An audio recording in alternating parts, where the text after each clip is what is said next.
اللہ نے فرشتہ بھیجا، وہی انسانی شکل میں سب سے پہلے اس کوڑ کے مرض والے کے پاس آیا، کہا یار میں مسافر ہوں، کہیں سفر پہ جانا تھا، تو اللہ کی مدد آپ کا تعاون درکار ہوا تو سفر ہو سکتا ہے، ایک اونٹ مجھے چاہیے۔ تو اس نے وہی بات کی جو کئی امیر لوگ کرتے ہیں، یہ صحیح بخاری میں موجود، کہنے لگا یار میرے ذمے تو حقوق ہی بڑے ہیں، سادہ ترجمہ کریے میرے تے خرچے ہی بڑے لے دی تو کی دسی، ادھر بھی جا رہا ہے ادھر بھی، اے بھی آسمان میں تمے ہے، اے بھی میں، اتنے خرچے ہیں میرے، یہ بھی کرنا ہے وہاں بھی کرنا ہے۔ اس نے وہی بات سنائی تو وہ فرشتہ کہنے لگا تو پہلے کوڑی نہیں تھا، تو ناراض ہو گیا، کہنے لگا میں تو جدی پشتی رئیس اعظم، وہ باپ دادا کی جائیداد ہے ساری جو مجھے ملی ہوئی۔ اس نے کہا اگر تو جھوٹا ہے نا تو اللہ کرے اسی طرح کا ہو جائے جس طرح کا پہلے تھا۔ اب وہ آیا گنجے کے پاس، اس سے کہا مسافر ہوں، سفر پہ جانا ہے، اللہ مدد کرے آپ تعاون کریں تو سفر آسان ہو سکتا ہے، مجھے ایک گائے چاہیے اگر آپ دے دیں تو۔ وہ کہنے لگا میرے تو ذمہ حقوق ہی بڑے ہیں۔ اس نے کہا یار تو پہلے گنجا نہیں تھا، بیمار نہیں تھا، کچھ بھی نہیں تھا، بھوک تھی۔ کہنے لگا خبردار، میں تو جدی پشتی رئیس آدم ہوں، باپ دادا سے امیر ہوں۔ اس نے کہا اچھا اگر تو جھوٹا ہے تو ویسا ہی ہو جائے جیسا پہلے۔ اب وہ آیا نابینا کے پاس، اس نے آ کے کہا مسافر ہوں، سفر پہ جانا ہے، اللہ مدد کرے آپ تعاون کریں تو سفر آسان ہوگا، مجھے ایک بکری چاہیے اللہ کے نام پر۔ تو وہ اندھا کہنے لگا رب کے نام پر تو نے لینی ہے تو ایک کیوں لیتا ہے جتنی چاہیے لینے، اور میں تو پہلے اندھا تھا، میں مسکین پرانا خادم، کسے در ملی نہ ٹوئی، اے تے واصف یار نے نظر جو کی تھی، تے واصف شروع سے پڑھتے ہیں، سے ثبوت نہ پوچھو میں تو، پلا نظر کرم کد ہوئی، اے میں جانا یا دل بر جانے، غیر نہ جانے کوئی، میں مسکین پرانا خادم، کسے در ملی نہ ٹوئی، اے تے واصف یار نے نظر جو کی تھی تے واصف ہی ہوئی، میں تو اندھا تھا پلے شے ہی کوئی نہیں تھی، تو کریم نے کرم کیا، جتنی تیرا دل کرے لے جا۔ تو فرشتہ کہنے لگا امتحان کے لیے آیا تھا، ایک کی بھی ضرورت نہیں، لیکن تیرے دو دوست امتحان میں ناکام ہوئے ہیں، رب ان سے ناراض ہو گیا، تو کامیاب ہوا ہے اور اللہ تجھ سے راضی ہو گیا ہے۔ وہ دونوں جو تھے امتحان میں ناکام ہوئے تو نعمتیں چھن گئی، صحت چھن گئی، پھر کوڑے، پھر گنجے ہو گئے۔ اس کو اللہ تبارک و تعالیٰ نے اور عطا کیا۔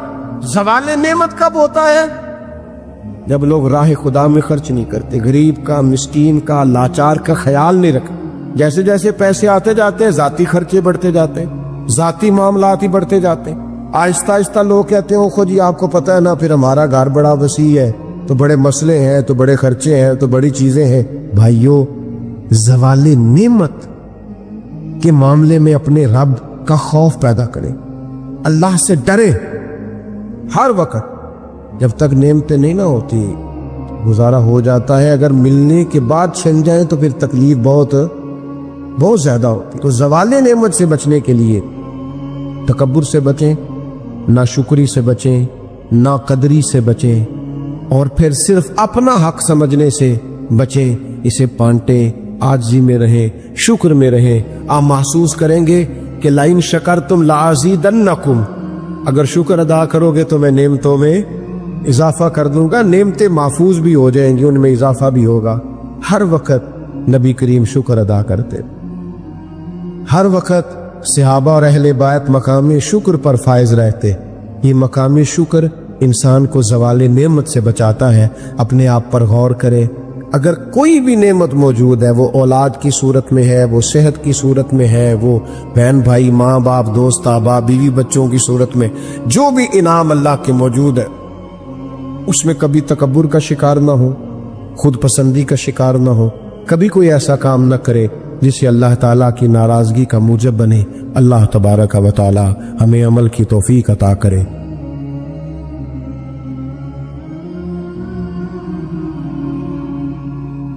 میرے رسول کریم سید عالم صلی اللہ علیہ وسلم اپنے غلاموں پہ کرم فرماتے۔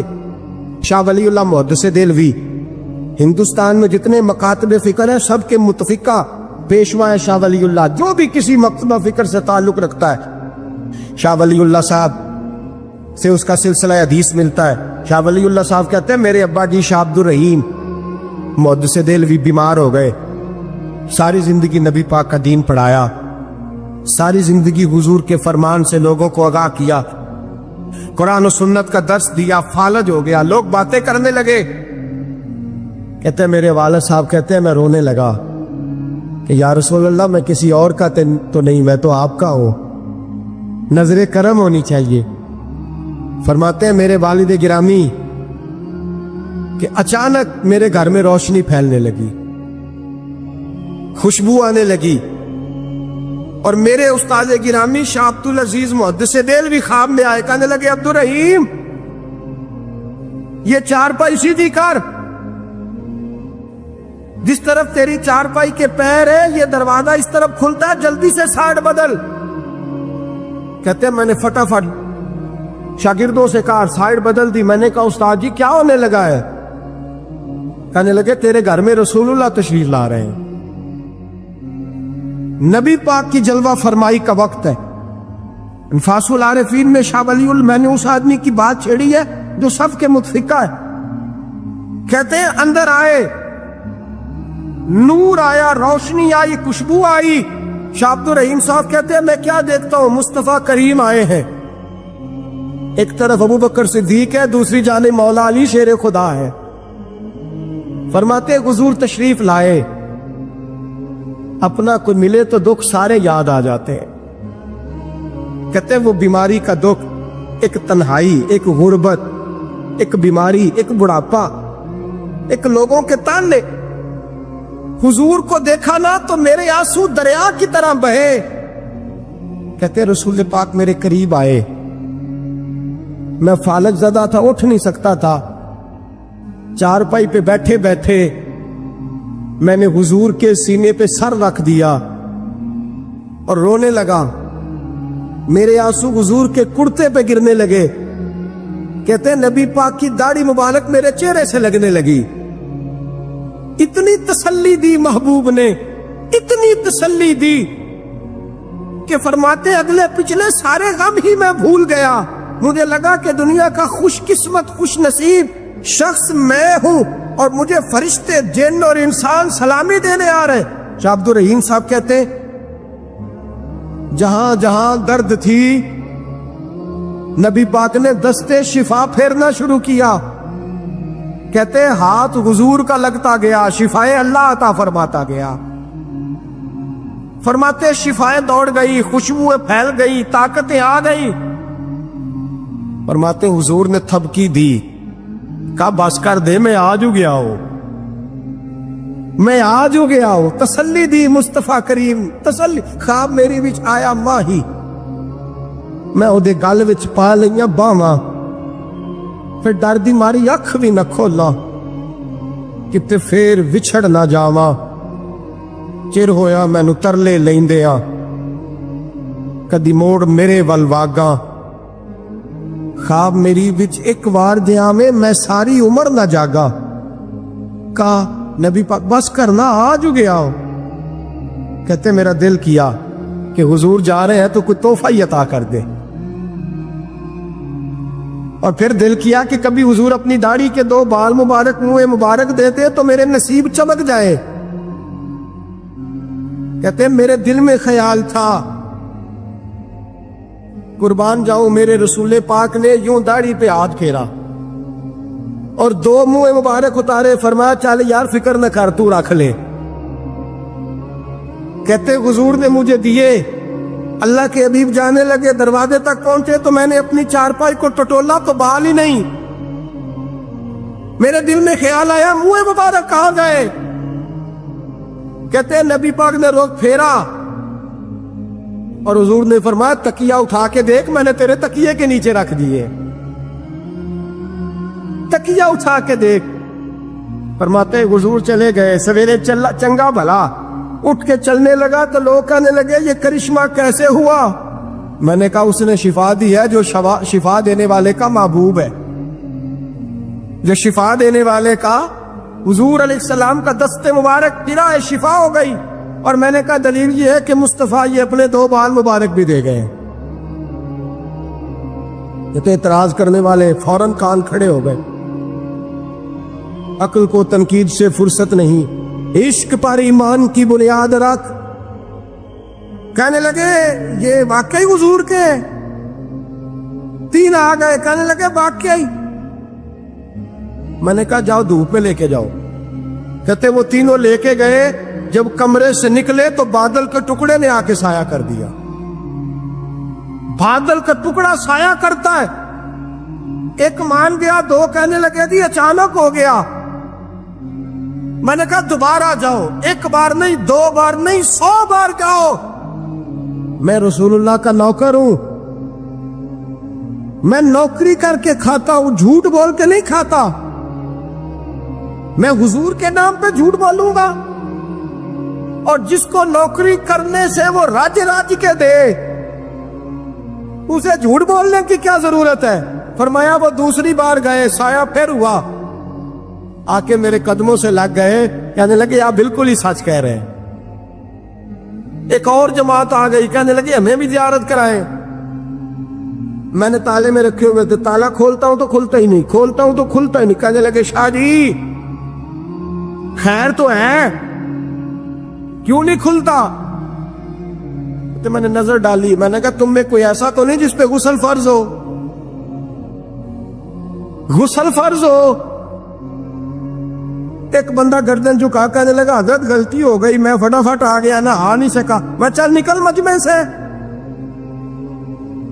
جو رب اپنے محبوب کے وجود پر مکھی نہیں بیٹھنے دیتا، جس نے محبوب کا سایہ نہیں بنایا کہ کسی کا پیر نہ آ جائے، وہ محبوب کے منہ مبارک کے قریب ناپاک آدمی کو آنے دے گا؟ نکل.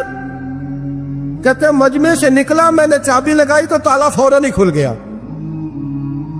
واللہ وہ سن لیں گے، فریاد کو پہنچیں گے ہم. اتنا تو ہو کوئی فریاد کرے دل سے. نبی کریم سید عالم نور مجسم صلی اللہ تعالی علیہ وسلم کسی کو روتا دیکھ کے رو پڑتے تھے. کسی کو روتا دیکھ. حضرت ابوبکر صدیق رضی اللہ تعالیٰ عنہ ارشاد فرماتے ہیں میں حضور کے ساتھ تھا. ایک میدان سے ہم گزر رہے تھے تو ساتھ ہی ایک باغ تھا، وہاں بڑا رش تھا، لوگ بڑے اکٹھے تھے، بہت سارے لوگ جمع تھے. نبی پاک صلی اللہ علیہ وسلم نے فرمایا ابو بکر پتہ کرو کیا ہوا. جناب صدیق اکبر رضی اللہ تعالیٰ عنہ تشریف لائے اور واپس جا کے عرض کرنے لگے یا رسول اللہ صلی اللہ تعالی علیہ وسلم ایک اونٹ پاگل ہو گیا، لوگوں کو کاٹ رہا ہے، لوگ اس کو گرفتار کرنے کی کوشش کر رہے ہیں، کسی کے ہاتھ میں ڈنڈا ہے، کسی کے ہاتھ میں رسا ہے، کسی کے ہاتھ میں نیزہ ہے، قابو نہیں آ. نبی پاک صلی اللہ علیہ وسلم نے فرمایا چلو میں چلتا ہوں. حضرت صدیق اکبر عرض کرنے لگے یا رسول اللہ صلی اللہ علیہ وسلم وہ پاگل ہو گیا، وہ کاٹتا پھر رہا ہے، آپ مہربانی کریں، وہ تکلیف دے گا. فرمایا ابو بکر مجھے جانے دو. جناب صدیق اکبر فرماتے ہیں نبی پاک صلی اللہ علیہ وسلم تشریف لائے اور حضور جیسے ہی کھڑے ہوئے نا اونٹ حضور کی طرف بھاگا، نبی پاک کی طرف لپکا. وہ میں بھی ڈرنے لگا، جتنے لوگ تھے پریشان ہونے لگے. دوڑا آیا اونٹ، ہم سب پریشان تھے لیکن محبوب کے چہرے پر بڑا ہی اطمینان تھا. فرماتے اونٹ دوڑا آیا اور سیدھا آ کے اس نے حضور کے قدموں پہ سجدہ کیا. اور جناب صدیق اکبر فرماتے ہیں اس نے حضور کے کان میں کچھ کہا تو نبی پاک کی آنکھوں میں آنسو آ گئے. کس کے دکھ پر؟ او بھائی غور تو کرو، اس بات کو سمجھو تو صحیح. تو جیتے جاگتے ہنستے کھیلتے انسان کے دکھ پر پریشان نہیں ہوتا. تو مسلمان پڑوسی ساتھ رہنے والا، بلنے والا، بسنے والا، اس کی جوانی لڑک پن بڑھاپا تُو نے آنکھوں میں دیکھا، تجھے اس کے دکھ پر پریشانی نہیں ہوتی. ایک اونٹ کان میں بولا. اس کیفیت کو سمجھ تو صحیح یار، اس رنگ کو محسوس تو کرو مہربانی اہل زمین پر، خدا مہرباں ہوگا عرش بری پر. کہ کان میں کچھ کہا، حضور رو پڑے. پھر محبوب نے فرمایا رسی لاؤ. مالک رسی لایا تو حضور نے اس کے ناک میں نکیل ڈالی، اس نے خاموشی سے ڈلوا لی. حضور نے اس کے ہاتھ میں دیا اور فرمایا تو کہتا ہے پاگل ہو گیا؟ وہ شکایت کر رہا ہے کہ حضور گرمی میں تپ جاتا ہوں پر پانی کا گھونٹ نہیں دیتا۔ یا رسول اللہ صلی اللہ علیہ وسلم یہ میری طاقت سے زیادہ مجھ پر بوجھ رکھتا ہے، محبوبہ میں تیرے سوا کس کو دکھ بتاؤں؟ کام زیادہ لیتا ہے، چارہ کم ڈالتا ہے۔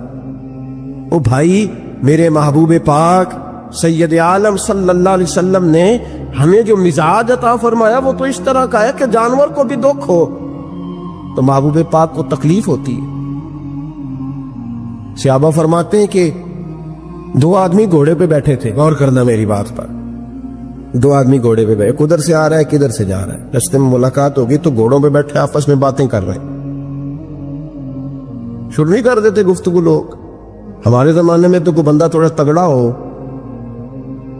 وہ کار پہ آ رہا ہو، جیسے کہ دوسرا چودھری کار پہ آ جائے تو ساری سڑک بھی بلاک ہو جائے تو کہنے نہیں کوئی آگ بجھانی تھے جا کے، تو نہیں پتا دو چودھری کھلوتے ہیں، انتظار کرو، ٹھہر جاؤ، تمہیں نہیں پتا کہ ہم شیخ صاحب ہیں، کل ہی تو کار نہیں خریدی یار، تم کہتے ہو رستہ دے دو، یہ کیسے ہو سکتا ہے؟ اور میں نے بڑے بڑے عجیب لوگ آنکھوں سے دیکھے، بڑے عجیب لوگ شیشہ کھول کے گاڑی کا کہیں گے ٹھہر جا کو جلدی ہے، بھائی تو شارع عام پہ کھڑا ہے اور تجھے رستہ کھولنا تیری ذمہ داری کا حصہ ہے، لیکن وہ کہتا ہے کہ یہ 4 فٹ میں آپ چھڑی، تو کیسے کہتا ہے کہ رستہ؟ یہ جو خوبصورت مزاج قومیں ہوتی ہیں ان کا یہ رویہ نہیں ہوتا کہ جہاں طبیعت چاہے، جہاں جس طرح اس کا دل چاہے وہ کرے۔ تو خیال کریں کس چکر میں قوم پڑ گئی۔ اس کا مطلب یہ ہے کہ جس کو مرضی تکلیف دیتے پھرو۔ نبی کریم سید عالم صلی اللہ علیہ وسلم نے فرمایا اللہ نے میری برکت سے ساری زمین مسجد بنا دی ہے، جہاں نماز پڑھو گے اللہ قبول فرما لے گا، لیکن فرمایا رستوں میں نماز نہ پڑھنا، لوگوں نے گزرنا ہے، رستوں میں شارع عام پر نماز کی نیت باندھنے کی اجازت نہیں ہے۔ تو میرے عزیز بھائی غور فرمائے، دو آدمی، ایک ادھر سے گھوڑا لے کے آ رہا ہے، کدھر سے جا رہا ہے، دونوں جا رہے تھے، آپس میں دونوں نے بات چیت، قریب سے نبی پاک صلی اللہ علیہ وسلم گزرے تو سرکار رکے، ان دونوں کو فرمایا نیچے اترو بھائی گھوڑوں سے، اتر آئے تو دو جملے محبوب نے، خیر الکلام ما قل ودل، دو جملوں میں بات محبوب نے مکمل کر دی۔ فرمایا جانوروں کو سواریاں بنایا کرو، کرسیاں نہ بنایا کرو، سواریاں بنایا کرو، انہیں کرسیاں، جب بیٹھنا ہو تو نیچے اترو، کسی کرسی پہ بیٹھ کے بات کرو، یہ سواری کے لیے ہیں، ان کے اوپر بوجھ اس وقت بنو جب تم نے سفر کرنا ہے، تم بوجھ بن گئے۔ تو جو محبوب سید عالم صلی اللہ علیہ وسلم اتنے جذبات رکھیں کہ کسی آدمی نے جانور کو کھڑا کر کے صرف سواری کر لی، محبوب تو اسے منع فرمائے، اور یہاں ہم جیتے جاگتے لوگوں کا رستہ روکیں، ایمبولینس کو رستہ نہ دیں، ان گاڑیوں کو جو امدادی کاروائیوں کے لیے پہنچ رہی ہیں وہ کہیں کہ صاحب رستہ دینا پسند نہیں کر رہے۔ تو بھائی رحم اور کرم جن جذبات میں ہوتا ہے، جن سینوں میں ہوتا ہے، ان سینوں کو میرا رب محبوب رکھتا ہے، ان کو پسند کرتا ہے۔ امام غزالی رحمت اللہ تعالی علیہ طریقت میں، تصوف میں، منطق میں، فلسفے میں، حدیث میں، تفسیر میں، ہر جگہ امت کی رہنمائی کرنے والی شخصیت۔ امام غزالی رحمت اللہ علیہ وصال کر گئے، ایک آدمی آپ سے بڑی محبت کرتا تھا، وہ کہتا مجھے امام صاحب خواب میں ملے، تو میں نے کہا حضور انتقال کے بعد آپ پہ کیا گزری؟ تو فرمانے لگے میں نے اپنے رب کو بڑا ہی کریم پایا ہے، میں نے اپنے مالک کو بڑا ہی مہربان پایا ہے، وہ بڑا معاف کرنے والا ہے۔ تو فرمانے لگے میں نے عرض کی کہ حضور آپ نے دین کی نوکری بڑی کی، خدمت بڑی کی، کتابیں لکھی، درس، تدریس، واعظ، نصیحت، تبلیغ، بڑا کچھ کیا، اس سبب سے اللہ نے آپ کو معاف کیا۔ تو امام غزالی فرمانے لگے نہیں بھائی، سبب تو کوئی اور چیز بنی ہے۔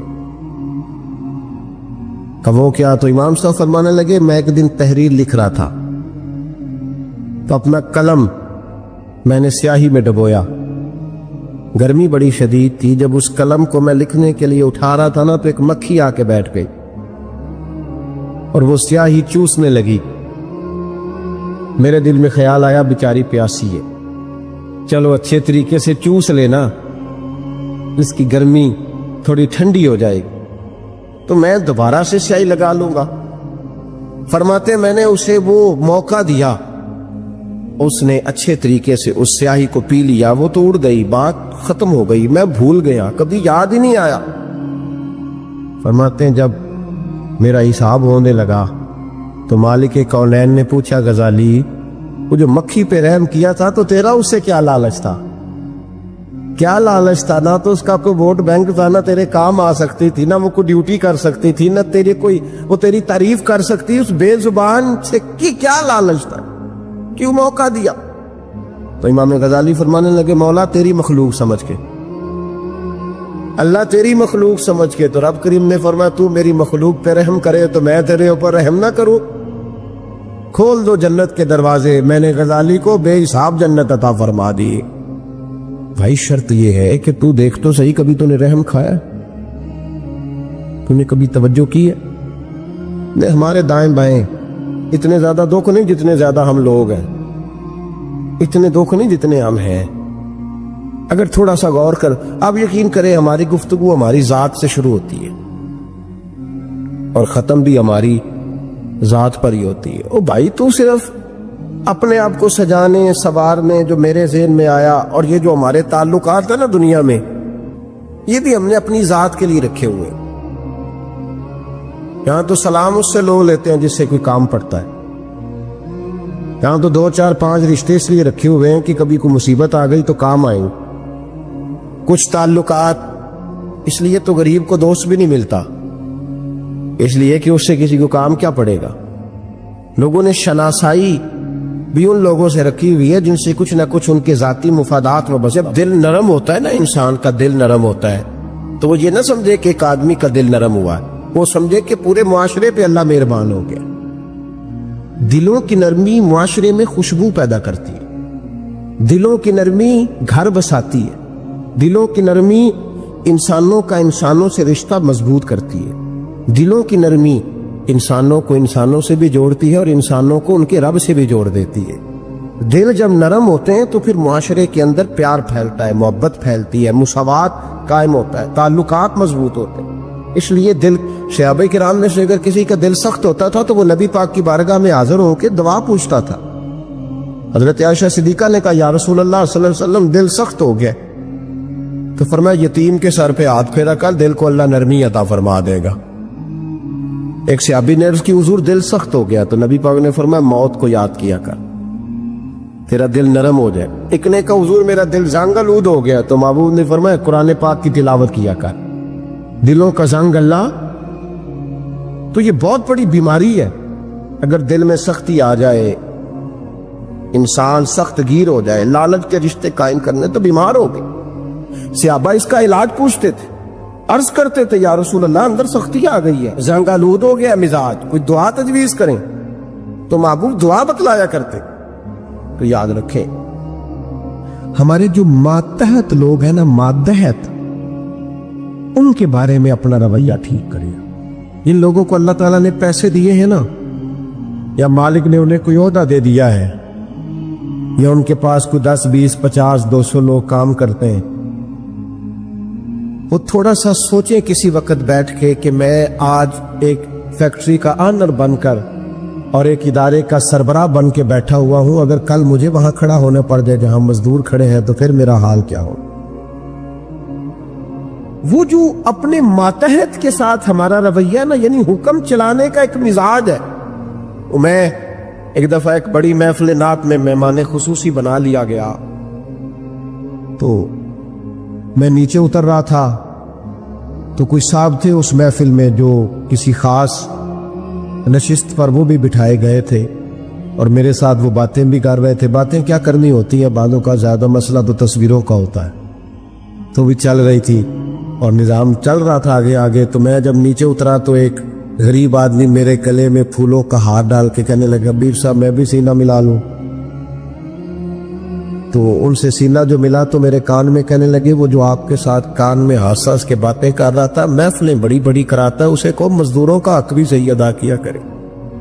آج بھی کیتی جاندے ہو تے لہو بھی پیتی جاندے ہو، کھو کے مال یتیماں دا بھیج مسیتی جاندے ہو، تسی پھٹ دلا دے سیندے نہیں، ٹوپیاں سیپی جاندے ہو، نفس تے چھری پھیر دے نہیں تے دمبے کیتی جاندے ہو، فرض پلائی بیٹھے ہو، فرض پلائی بیٹھے ہو، فرض پلائی بیٹھے ہو، ایویں نفلاں نیتی جاندے ہو، اور دسو تے سی بلے شانو ایک ہی کیتی جاندے۔ ایک درویش کہتا ہے کہ میں نے دیکھا کہ کعبے کا میں طواف کرنے گیا تو رات کے وقت ایک شخص پتھر پہ سر رکھ کے روتا ہے اور کہتا ہے مالک مہربانی کرنا، میں نے 40 سال تیری ڈیوٹی کی ہے، میری کو 2-4 دن کی قبول کر لینا، میں نے 40 سال تیری نوکری کی، قبول فرما لینا، قیامت میں رسوا نہ کرنا۔ وہ شخص کہتے ہیں، بزرگ کہتے ہیں میں سمجھا کو بڑا گناہگار ہے، تو میں جا کے اسے تسلی دیتا ہوں، میں کہتا ہوں کوئی نہیں فکر نہ کر، اللہ بڑا کریم ہے، کوئی بڑا گناہگار ہے، رو رہا ہے۔ کہتے ہیں جب میں قریب گیا اور میرے قدموں کی آہٹ اس بزرگ کے کانوں تک گئی اور انہوں نے سر اٹھایا تو میں تو تڑپ گیا، یہ تو بغداد کے پیر غوث اعظم جیلانی ہے۔ اب دیکھو نا، راتی ساری کر زاری نیند اکھاں دی توندے تے فجرے اوہی گناہگار کہاون سب تو نیویں ہوندے۔ کہ میں نے 40 سال کی ہے تیری ڈیوٹی، تیرے دین کی نوکری، کو 2-4 دن کی، چل زیادہ نہیں، تو اسے قبول کر لینا تاکہ بات بن جائے۔ قبولیت کا خوف، قبولیت ہو جائے۔ ہمارے استاد صاحب فرمایا کرتے تھے اور وہ رو پڑتے تھے یہ بات کرتے، فرمایا کرتے تھے میں دنیا کا وہ خوش نصیب آدمی ہوں جس کے استاد دنیا میں اس سے راضی گئے۔ فرماتے تھے میں وہ خوش بخت آدمی ہوں جس کے مرشد دنیا سے جب گئے تو مجھ سے راضی گئے، اور کہنے لگے میں خوش نصیب آدمی ہوں جس کے والد دنیا سے گئے تو دعائیں دیتے گئے، اور میں وہ خوش بخت آدمی ہوں کہ ماں جب جا رہی تھی تو میں اس کے پیروں میں بیٹھا تھا، میں وہ خوش نصیب ہوں۔ فرماتے تھے اماں جب دنیا سے تشریف لے گئی تو مجھ سے راضی تھی، فرماتے مجھے لگتا ہے، مجھے کرم پر امید ہے کہ رب رسول بھی مجھ سے راضی ہو جائیں گے، مجھے لگتا ہے یہ جو قبولیت ہے نا، قبولیت کہ وہ قبول کر لے، وہ قبول کر لے تو پھر تو بڑی بات ہے، لیکن اگر قبولیت نہیں تو پھر تو بھئی بڑے لوگ ہیں، بڑی باتیں ہیں، بڑے اعمال۔ اپنی زندگی میں کوشش کریں کہ ایسے اعمال کیے جائیں، ایسے کاموں کو کیا جائے جن سے نا وہ قبول کر لے، کچھ چیزیں وہ قبول کر لیتا ہے۔ اچھی نیت میں لپیٹ کر عمل کیا جائے تو قبول ہے، اور عمل کر کے نا پھر اس سے ڈرا جائے تو پھر قبول ہے، پھر خوف کیا جائے کہ چونکہ بارگاہ بڑی ہے تو پھر قبول ہے۔ کچھ لوگ ایسے ہوتے ہیں جو بڑے بہترین کام والے ہوتے ہیں لیکن ان کی زبان سے ڈر آتا ہے، ان کے جملوں سے خوف آتا ہے، ان سے محبت کا رشتہ ہوتا ہے، تعلق ہوتا ہے، لیکن ان کے ساتھ گزارا نہیں ہوتا، اس لیے کہ وہ نیک بھی ہیں، نمازی بھی ہیں، حاجی بھی ہیں، پرہیزگار بھی ہیں، لیکن زبان سے تیر برساتے ہیں، ان کے جملے نہیں ہوتے، ان کے نشتر ہوتے ہیں جو دلوں کو گھائل کرتے۔ ایسا آدمی اپنی نیکیاں ضائع کر بیٹھتا ہے۔ بڑے بڑے جملے بولنا مسلم شریف میں موجود ہے، نبی اکرم صلی اللہ تعالی علیہ وسلم نے فرمایا ایک شخص نے قسم اٹھا کے کہا تھا اللہ فلانے کو معاف نہیں کرے گا، تو فرماتے ہیں رب کریم نے فرمایا یہ کون ہے جو میرے اوپر قسمیں اٹھاتا ہے، اسے جا کے کہہ دو، وہ بظاہر جسے گناہگار سمجھ کے تو نے کہا تھا نا اللہ اسے معاف نہیں کرے گا، جا اسے کہہ دو میں نے اسے معاف کر دیا ہے۔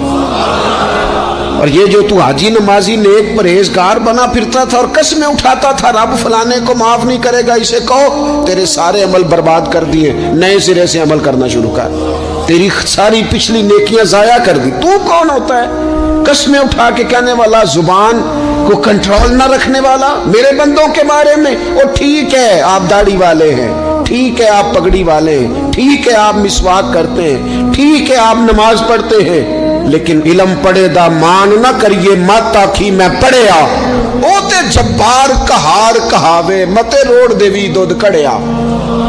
آپ نیک ہیں تو اس کا مطلب ہے آپ کو جس کو مرضی گناہگاری کا آپ سرٹیفکیٹ جاری کرتے پھریں گے؟ آپ نمازی ہیں تو آپ باہر نکل کے جنت کی ٹکٹیں بانٹیں گے؟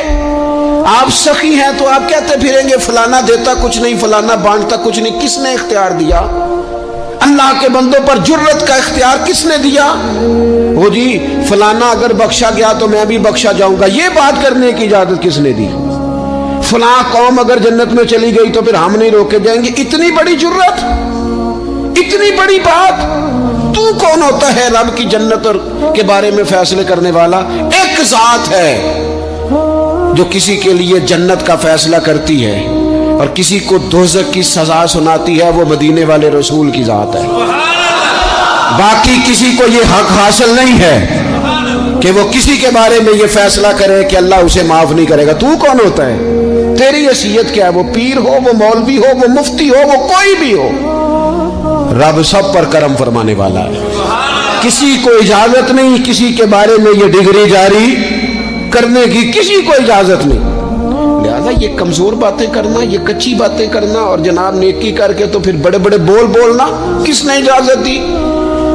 میں ممبر پہ بیٹھا ہوں اور مجھے سالوں بیت گئے تبلیغ کا کام کرتے، میں ایسے لوگوں کو جانتا ہوں جن کا بالکل نام نہیں آتا لیکن انہوں نے اپنی زندگی میں کروڑوں روپے راہ خدا میں خرچ کیے، ان کا کہیں ذکر نہیں، کہیں انہوں نے تذکرہ نہیں کیا، لیکن وہ ہر روز رات کو اٹھ کے تہجد پڑھتے، انہوں نے کبھی کسی کو نہیں بتایا، لیکن جب وہ اپنی تسبیح نکالتے ہیں تو انہیں توفیق دیتا ہے کائنات کا مالک کہ پڑھ میرے رسول پہ درود پاک، اور وہ لاکھوں کی تعداد میں پڑھ گزرتے ہیں، انہیں توفیق دی ہے رب نے، لیکن انہیں اپنی زبان سے یہ باتیں کبھی بیان نہیں کی۔ میں جانتا ہوں ایسے لوگوں کو میرے عزیزوں، اپنی زندگی میں بڑا بول نہیں۔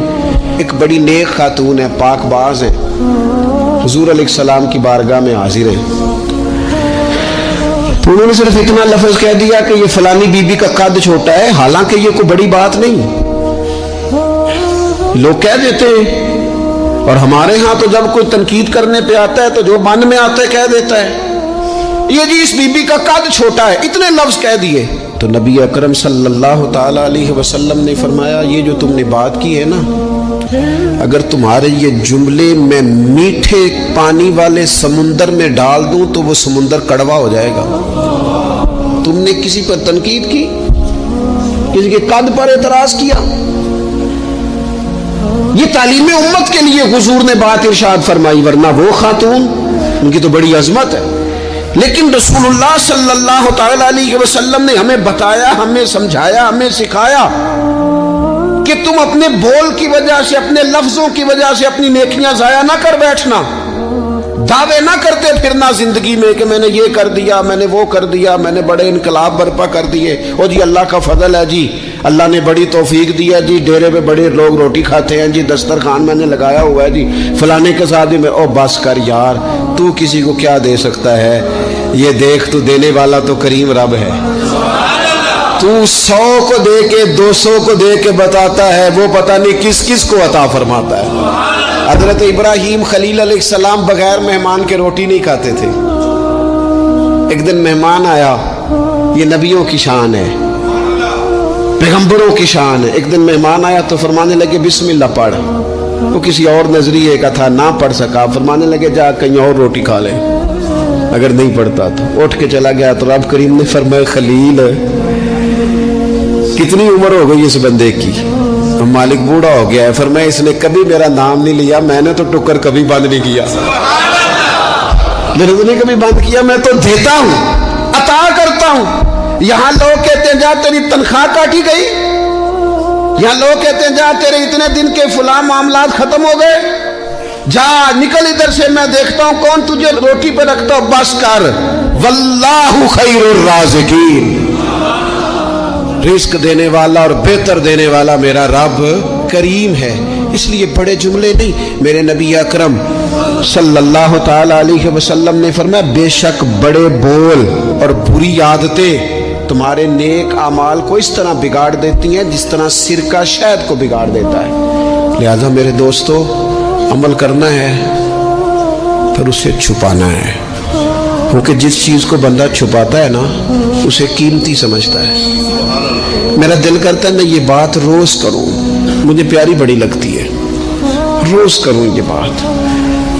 پاک رسول کی پاک اولاد، عزت والے نبی کا عزت والا گھرانہ، امام زین العابدین، اتنے اتنے موٹے موٹے پشت پر نشان تھے، موٹے موٹے، غسل دیا جا رہا تھا تو ساری کمر موٹے موٹے داغ۔ آج کل پیر کا چہرہ بھی نورانی ہونا بڑا ضروری ہے نا، نورانی ہونا۔ او حضرت بلال بھی بڑے پیر ہیں، اگرچہ حبشی النسل ہیں پر بڑے پیر ہیں۔ لہذا یہ کچھ چیزیں ایسی ہیں جو لوگوں نے اپنی مرضی سے طے کر لی ہیں، اس میں شک نہیں کہ حضور نے فرمایا ہے کہ جسے دیکھ کے رب یاد آئے وہ اللہ کا ولی ہے، لیکن صرف گورے رنگ دیکھ کے رب یاد نہیں آتا، رنگ سانولا بھی ہو پر رب کے انوار برس رہے ہوں تو رب یاد آ ہی جاتا ہے۔ اور میرے دوست، یہ ذرا بات کو سمجھنا اور اسے یاد رکھنا، اتنے اتنے موٹے پشت پر نشان، غسل دیا جا رہا ہے۔ تو لوگوں نے بیٹے سے پوچھا یہ حضرت صاحب کو کیا ہے؟ تو والد وہاں آرام فرمائے ہیں جہاں غسل دیا جا رہا ہے۔ تو امام باقر رو پڑے، کہنے لگے میرے ابا جی نا اپنی پشت پر تھیلے رکھ کے نا اناج کے، کس کی بات کر رہا ہوں؟ حسین ابن علی کے بیٹے کی، کربلا میں بچنے والے میرے امام کے ایک صاحبزادے، پشت پر بوریاں رکھ کے غریبوں کے گھروں میں پہنچا کے آتے۔ وہ صاحبزادہ صاحب آپ کہاں ہوتے تھے؟ فرماتے میں کہتا تھا میں نہ دے آؤں۔ فرماتے تھے نہیں، اگر تو دینے جائے گا اس غریب کا مجھے نام بھی بتانا پڑے گا جس کو میں لنگر دیتا ہوں۔ یہ میرا اور میرے رب کا راز ہے، میں اس ماڑے بندے کو رسوا کر دوں جس کی صرف بیٹیاں ہی بیٹیاں، اسے رسوا کر دوں جو بیچارہ